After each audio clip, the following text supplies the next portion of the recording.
রোহান, ও কি করো? কিরে, তুই সিগারেট খাস? আরে না, এটা কয়লার ধোয়া, মশা তো কয়লা জ্বালায়। কয়েলের ধোয়া এটা? সিগারেটের ধোয়ার কয়েলের ধোয়া আমি চিনি না। দেখি তোর হাত দেখি। আরে হাত দেখি, আমি আমি হাতের গন্ধ শুনবো। বাবা, দেখি, হাকর হাকর হাকর হাকর। বাবা তুমি কি করতেছো? আমি বড় হয়েছি না, তুমি পারমিশন ছাড়া আমার রুমে ঢুকে যাও। বড় হইছস না, অনেক বড় হইছস। পারমিশন নিয়ে ঢুক দিব? আর তোর লাস্টটা তো নষ্ট হয়ে যাবো, তোর লাস্টটা তো নষ্ট হয়ে যাবো। এই তুমি এই ঘরে কি করো? হ্যাঁ, ঘুমাইতে যাবে না? তুমি যাও, আমি আসতেছি। প্রত্যেক দিন ছেলে জামা কাপড় গুলো নামাও, নিজেই এলোমেলো করো, আবার নিজেই আলমারিতে ভাঁজ করে উঠায় রেখে দাও। ছেলে বিদেশ যাওয়ার পর থেকে তোমার মাথাটা খারাপ হওয়া শুরু হয়েছে। তাড়াতাড়ি ঘুমাইতে আসো।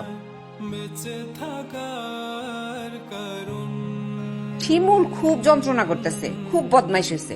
বাজারে গেলে খালি টাকা পয়সা মারে। বলতো ও কি মনে করে আমি কিচ্ছু বুঝি না? তুমি ওর একটু